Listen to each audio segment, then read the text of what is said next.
Good morning students, welcome back. आज का that is very specific. 1010 and 2020 day is Saturday. Before going in this video, I make you recall whatever studied earlier. अभी तक हमने application of derivative में पढ़ा है. First topic was rate of change of quantity. Regarding that topic, exercise was 6.1 from NCERT book. Second topic was increasing decreasing function. Regarding that, 6.2 is your exercise. And then after we have studied tangent and normal. Day before yesterday हमने tangent and normal के कुछ questions किए थे जो अभी आपको यहाँ पे स्क्रीन पे दिखाई दे रहे हैं. और उन क्वेश्चंस को करने के बाद मैंने आपको 6.3 एक्सरसाइज एनसीईआरटी से ही कुछ क्वेश्चन नंबर लिख के दिया है जिसको आपको इम्पोर्टेंटली सॉल्व करना है. टेंजेंट एंड नॉर्मल के क्वेश्चंस हैं. Take it seriously. You are not taking seriously regarding your studies, videos, PDF. आप पता नहीं क्या कर रहे हो और क्या सोच रहे हो, कुछ समझ में मुझे नहीं आ रहा है. बहुत सारे स्टूडेंट के दिमाग में कुछ बैठ गया है, उसके बारे में पहले हम डिस्कस कर ले. बहुत सारे स्टूडेंट ऐसा सोचते हैं कि हमारा सिलेबस जैक बोर्ड में, स्टेट बोर्ड में कटने वाला है 40%, तो हम पूरी स्टडी क्यों करें. तो यहाँ पे बहुत ही ध्यान से आप सुनिए. अगर आपका सिलेबस कटता भी है तो सिलेबस कटने का मतलब आप क्या समझते हैं? टॉपिक हटा देगा? बिल्कुल भी नहीं. टॉपिक नहीं हटने वाला. अगर आप मैट्रिसेस पढ़ रहे हो, फॉर एग्जाम्पल, उसमें 6 एक्सरसाइजेस है आपको सॉल्व करने के लिए, तो हार्डली 2 या 3 एक्सरसाइजेस हटा सकता है. पूरा का पूरा टॉपिक मैट्रिसेस नहीं हटाएगा. इसका एक बहुत बड़ा रीज़न ये है कि क्लास 11th और क्लास 12th का सिलेबस कोई आम सिलेबस में नहीं आते हैं. क्लास 10th का सिलेबस कोई आम सिलेबस में नहीं है. These syllabus are relevant to all type of competitive examination. Basically जो फोकस्ड है इंजीनियरिंग, मेडिकल में, ये सारे चीज़ मतलब इंजीनियरिंग और मेडिकल के जो प्रिपरेशन करते हैं, जो जनरल कॉम्पिटिटिव का प्रिपरेशन करते हैं, उनके लिए बैकबोन सिलेबस होते हैं. तो कभी भी स्टेट बोर्ड आपके सिलेबस को कट ऑफ नहीं करेगा, इसको ये कंप्रेस करेगा. ठीक है, तो इस पॉइंट को याद रखिए और पढ़ना शुरू कीजिए. बहुत सारे स्टूडेंट अभी भी मस्ती के मूड में हैं, घूम रहे हैं, फिर रहे हैं, पढ़ नहीं रहे हैं. उनको कॉल भी किया जाता है कि आप डाउट क्लियर करने के लिए आइए, तो भी इंटरेस्ट नहीं शो करते. आते हैं तो जाने की हड़बड़ी रहती है. तो ये सारी चीज़ों को आप अपने लेवल से क्लियर रखें, मेंटल सेटअप रखें कि आपको 100% जो जैक बोर्ड का जो ऑथेंटिकली जो नोटिफाइड सिलेबस है वो पूरा का पूरा पढ़ना है. उसमें से कुछ नहीं कटने जा रहा है. टॉपिक तो बिल्कुल नहीं कटेगा. एक्सरसाइजेस कटता है तो देखा जाएगा. और अगर आपको फ्यूचर में भी अपने लिए कुछ करना है तो ये सब फालतू की बकवास वाली जो थॉट्स आपके दिमाग में आते हैं उनको हटा के चलिए. आज का वीडियो हम स्टार्ट करने वाले हैं रॉल्स थ्योरम के साथ, जैसा कि आपको स्क्रीन पे नज़र आ रहा है. मुझे एक्चुअली मैक्सिमा एंड मिनिमा का टॉपिक स्टार्ट करना था, but before going that topic, it is very very very important for long type of question, maxima and minima. उसमें जाने से पहले आपको क्रिटिकल मैक्सिमा एंड मिनिमा में जब आप जाओगे तो उसमें आप मेथडोलॉजी में जाओगे तो आपको क्रिटिकल पॉइंट्स फाइंड करने होंगे. और उस क्रिटिकल पॉइंट को फाइंड करने के पहले, उसके जो सिग्निफिकेंस को समझने के पहले, आप रॉल्स थ्योरम और लैग्रांजियन मीन वैल्यू थ्योरम को क्लियर कर लीजिए, तो मैक्सिमा मिनिमा का टॉपिक आपको और इजी हो जाएगा. बेसिकली आपके जैक बोर्ड सिलेबस में भी है, तो इस टॉपिक को हम लोग स्किप नहीं कर सकते हैं. So now we are starting Rolle's theorem. Rolle's नाम के एक मैथमेटिशियन थे. उन्होंने एक फंक्शन, जो भी फंक्शन हम लोग कंसिडर करते हैं मैथ्स में, उसके बारे में कुछ बातें कही थी. बहुत बेसिक सी बातें हैं, बड़ा अंडरस्टूड सी बातें उसने कही हैं. क्या बिंदु कही गई हैं रॉल्स के द्वारा, वो हम लोग देखते हैं. अगर हमारे पास कोई भी एक फंक्शन रियल वैल्यूड फंक्शन है, रियल वैल्यूड फंक्शन का मतलब है जो रियल नंबर पर डिफाइंड है. ठीक है, रियल वैल्यूज़ देता है, रियल नंबर पर डिफाइंड होता है. ठीक है, रियल सिस्टम पर डिफाइंड है in the closed interval A, B. Closed interval A, B पे वो डिफाइन किया गया है. ठीक है, तो सच दैट तब तीन चीज़ें होने वाली हैं। अगर कोई रियल वैल्यूड फंक्शन है, रियल वैल्यूड फंक्शन कहने का मतलब वो रियल नंबर के ऊपर डिफाइंड है। फिर से मैं रिपीट कर रही हूँ, अगर वो डिफाइंड है और उस क्लोज्ड इंटरवल में वो प्रॉपरली डिफाइंड है तो तीन चीज़ें होंगी, ऐसा रॉल्स ने कहा। पहला कहा कि फंक्शन कंटिन्यूअस होगा क्लोज्ड इंटरवल ए बी में। बहुत ध्यान से देखो इंटरवल्स को, यहाँ पे फंक्शन डिफाइंड होगा क्लोज्ड इंटरवल ए बी में। सेकेंड पॉइंट उसने कहा function is differentiable on open interval A B.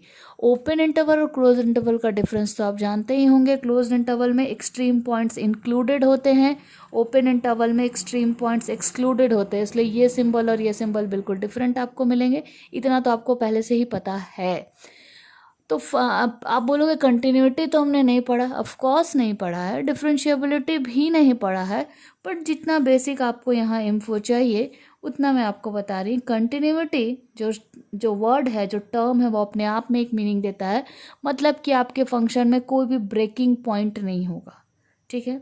वो एक स्मूथ रनिंग फंक्शन होगा, उसके जब आप उसके ग्राफ को ड्रॉ कर रहे होगे तो वो फंक्शन कहीं से भी ब्रेक नहीं होगा। This type of function is called continuous type functions. इसमें बहुत सारे तरह के फंक्शंस होते हैं, जैसे पॉलिनोमियल फंक्शन कंटिन्यूअस होंगे, या आप उसमें अपनी सी बुद्धि लगाओगे ना अभी, तो आपको कुछ कुछ बेसिक चीज़ें तो एकदम से समझ में आ जाएंगी। दूसरा एक नया टर्म आपके लिए, differentiation you have studied earlier ना, बट डिफ्रेंशिएबिलिटी आपने नहीं पढ़ा। What is the meaning of differentiability? I will explain you later on after 2 or 3 minutes। सो आप थोड़ा केयरफुल रहें, पूरा वीडियो को वॉच कीजिए, स्किप मत कीजिएगा, ठीक है। तो पहला पॉइंट क्या था? Function is continuous on closed interval A B. Second point is function is differentiable on open interval A B. And third point, जो interval we are choosing here, A and B, these are two extreme points at which value will be same for the function, value will be same for the function। F a जो value आपको देगा it must be equal to f b के value के बराबर, ठीक है। There are total 3 condition is given here। if a function is satisfying all these 3 conditions at a time, then that function satisfies what? Rolle's theorem।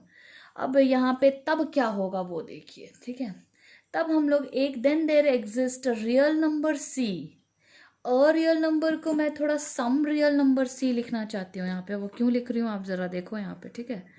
Some real number c, then there exist some real number c in the open interval a comma b, मतलब extreme point will not be included for this c, then such that f dash c is equal to क्या होना है? 0। ये बोलते हैं Rawls जी। क्या बोलते हैं? अगर कोई फंक्शन है जो रियल वैल्यूड फंक्शन है, क्लोज्ड इंटरवल ए बी में डिफाइंड है, तो फंक्शन कंटिन्यूअस होगा उसी इंटरवल में, फंक्शन डिफरेंशिएबल होगा उसी इंटरवल में, और f a is equal to f b होगा। अगर ये 3 कंडीशन किसी भी फंक्शन के लिए सेटिस्फाई हो रहे हैं, तब इससे ये जो interval we are choosing here ना, ए कॉमा बी कुछ भी हो सकता है, योर रियल नंबर है तो minus plus anything will happen with a comma B.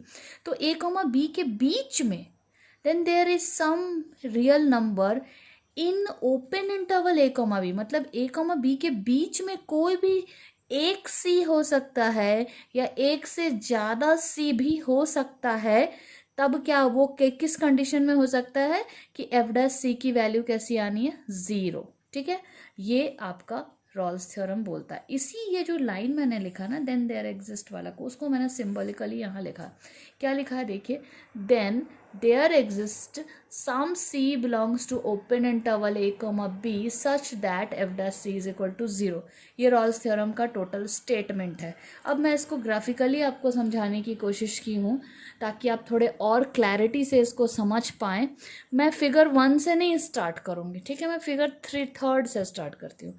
Figure 3 में मैंने एक फंक्शन लिया ऐसा कुछ, ठीक है, और एक ही बिंदु पे ख़त्म किया है, एफ ए को भी और बी को भी। देखो ए वाला पोजीशन है, ये एक्स एक्सिस है तो ए और बी शो कर रहा है इंटरवल्स को, और वाई एक्सिस के लिए यही चीज़ क्या हो जाएगा? एफ ए, और यही चीज़ क्या हो जाएगा? F b. मैंने ऐसे इस फंक्शन को सेट किया हुआ है कि आपका एफ ए का जो पॉइंट है वो और एफ बी का जो पॉइंट है वो एक बराबर एक ही लाइन पर है। ऐसा करने का रीज़न है ये क्योंकि हमारा क्वेश्चन का स्टेटमेंट रॉल्स थ्योरम का स्टेटमेंट बोलता है कि f a is equal to f b होगा।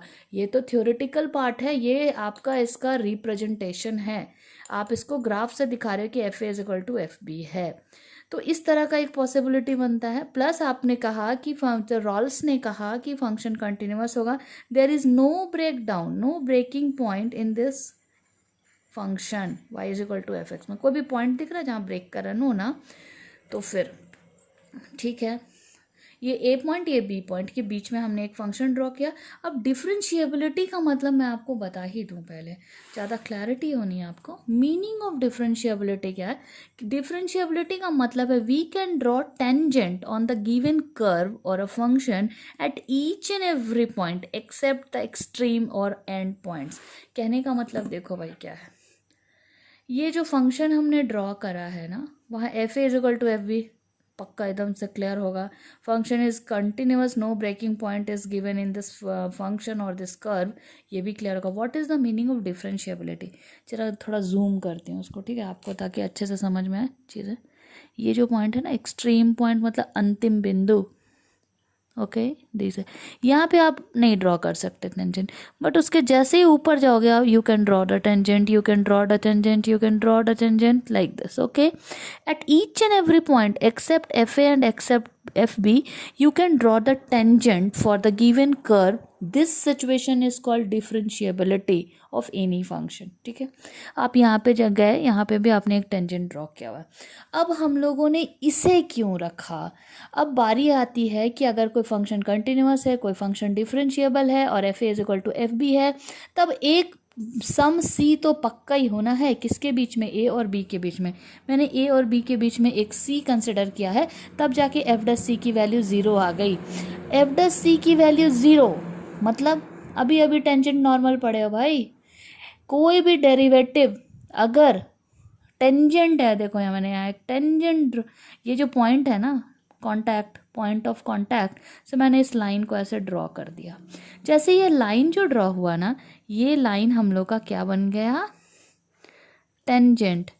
अब देखो भाई, tangent is parallel to x axis ना, tangent is parallel to x axis and whatever we have studied in tangent and normal, अगर कोई भी tangent which is parallel to x axis होता है तो उसका डेरिवेटिव क्या होता है? ज़ीरो। यही तो हमने पढ़ा था।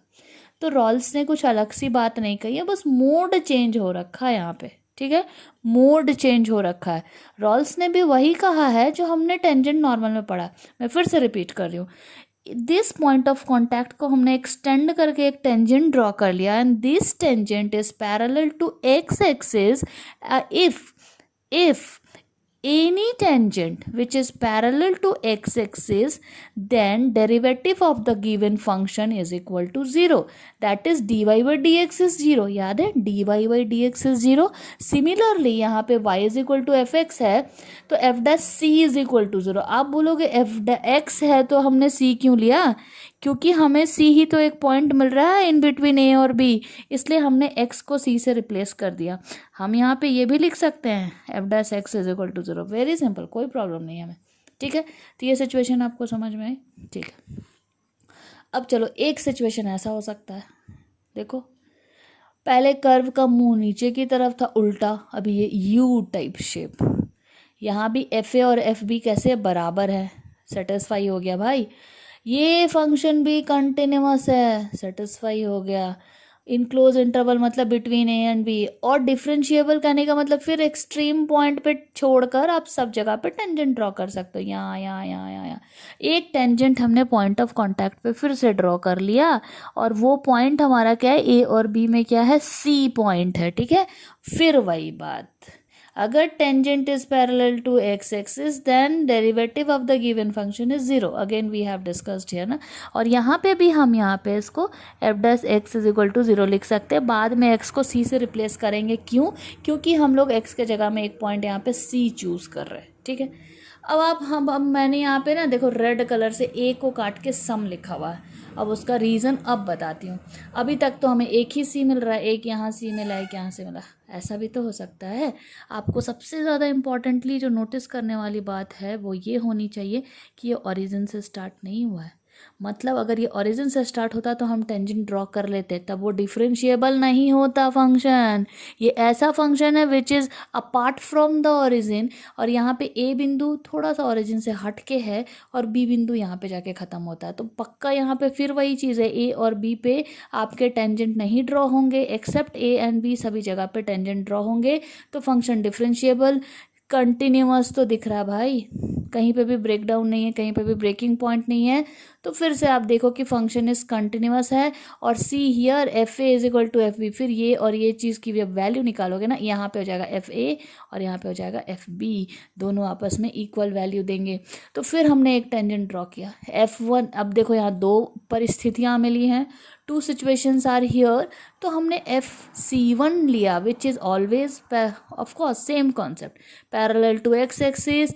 देन मेरा कुछ यहाँ छूट गया, F dash C one is equal to 0 and again यहाँ F dash C two is equal to 0 which is also parallel to x axis. तो बेसिकली फंडा क्या है ना रॉल्स थ्योरम का, कि हमें सी की वैल्यू निकालनी है, point to be noted here, हमें सी की वैल्यू निकालनी है, ठीक है, सी की वैल्यू निकालेंगे।